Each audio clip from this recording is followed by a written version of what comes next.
Salam saudara yang terkasih dalam Tuhan. Puji nama Tuhan, kita dapat bertemu kembali di dalam pembelajaran untuk tanggal 2 Agustus 2020. Adapun temanya adalah berani menerima risiko. Cerita firman Tuhan ini terambil dari 2 Raja-Raja 7 ayatnya yang ketiga hingga ayat yang ke-11. Adapun tujuannya adalah supaya anak-anak KOG dapat menanggung konsekuensi dari tindakannya. Terlebih dahulu kita harus memahami bahwa peperangan yang paling berat pada zaman Elisa adalah peperangan untuk menaklukkan kota-kota benteng.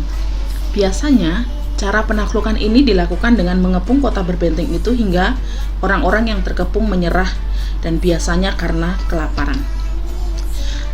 Tentara pengepung akan memutus pasokan makanan dari luar hingga orang-orang di dalam benteng itu kekurangan bahan makanan.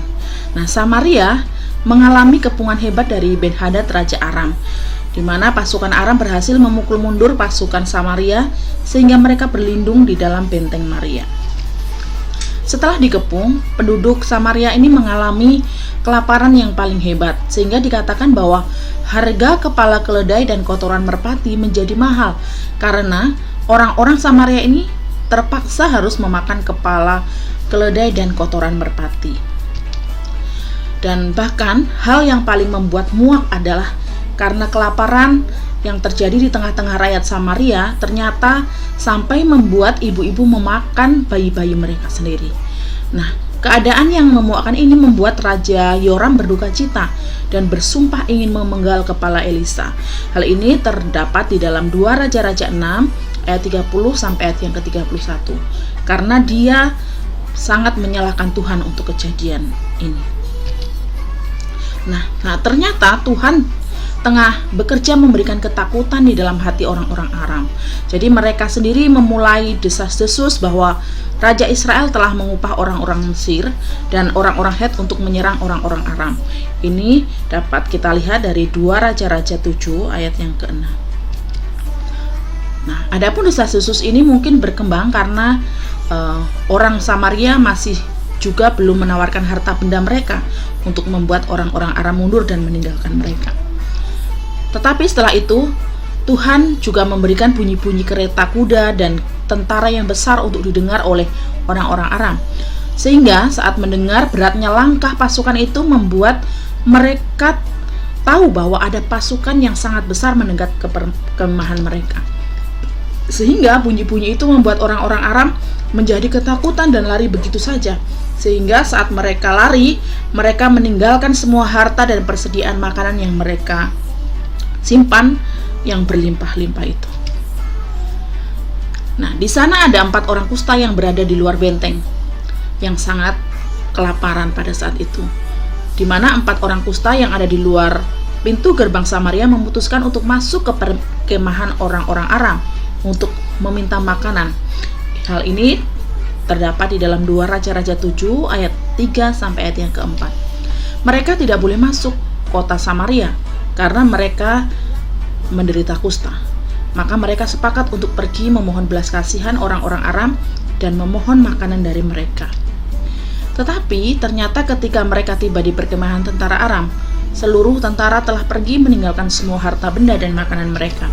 Maka melalui ke-4 orang kusta ini, seluruh Samaria mengetahui bahwa ternyata orang-orang Aram telah pergi meninggalkan begitu banyak jarahan dan makanan bagi mereka.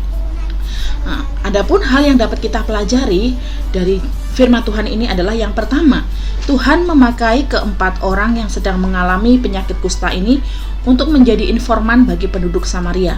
Dan yang kedua, ke-4 orang kusta ini berani mengambil risiko dan konsekuensi dari tindakan mereka melalui perkemahan musuh. Nah, hubungannya apa dengan cerita KOG? Anak KOG diajarkan supaya setiap mereka mengetahui bahwa setiap perbuatan atau tindakan yang mereka lakukan pasti ada konsekuensi atau resikonya. Dan yang perlu kita tekankan di sini adalah Loso harus mengajarkan agar anak-anak KOG belajar kepada pengalaman ke-4 orang kusta yang berani mendekati perkemahan tentara Aram dengan resiko yang berat yang harus mereka hadapi, yaitu kematian. Karena bisa saja Raja Aram menuduh mereka sebagai mata-mata dari benteng Samaria, sehingga konsekuensinya hukumannya sangat berat. Nah, untuk bagian cerita pembukanya, Lause dapat menjelaskan kepada anak-anak KUG mengenai kondisi orang-orang yang sakit kusta. Lause beritahukan kepada mereka bahwa pada waktu itu orang-orang yang sakit kusta ini diasingkan atau dijauhi oleh masyarakat karena mereka takut bahwa penyakitnya ini akan menular kepada orang lain. Dan yang kedua, ada yang tidak bisa berjalan. Ya, biasanya orang kusta ini tidak bisa berjalan dan biasanya tangan dan kaki mereka penuh dengan balutan. Nah, Lause yang terkasih dalam Tuhan, untuk isi ceritanya Lause jelaskan kepada anak-anak KUG tentang kisah keempat orang kusta pada zaman Nabi Elisa, di mana mereka tidak boleh masuk ke dalam benteng Samaria. Mereka ada di luar tembok karena mereka diasingkan oleh sebab penyakit mereka. Nah, Lause jelaskan juga kepada anak-anak KUG bahwa pada saat itu mereka juga sangat kelaparan dan akhirnya mereka nekat untuk ke perkemahan musuh supaya mendapatkan makanan. Konsekuensinya tentara Aram bisa saja membunuh mereka. Namun, Tuhan memakai keberanian mereka untuk menjadi informan bagi penduduk Samaria. Nah, untuk aplikasinya kepada anak-anak KUG, di sini Lause juga jelaskan kepada anak-anak bahwa setiap perbuatan pasti ada konsekuensinya atau risikonya. Lause jelaskan bahwa perbuatan baik, maka konsekuensinya tentu saja kebaikan. Namun, jikalau perbuatan yang tidak baik, maka konsekuensinya pasti tidak baik juga. Nah, Lause dapat memberikan contoh. Yang pertama, mungkin Lause bisa katakan jika adik-adik tidak makan, maka risikonya lapar dan bisa juga sakit mah.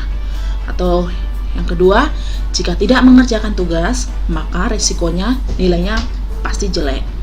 Atau yang ketiga, jika terlalu lama main HP, maka matanya akan sakit.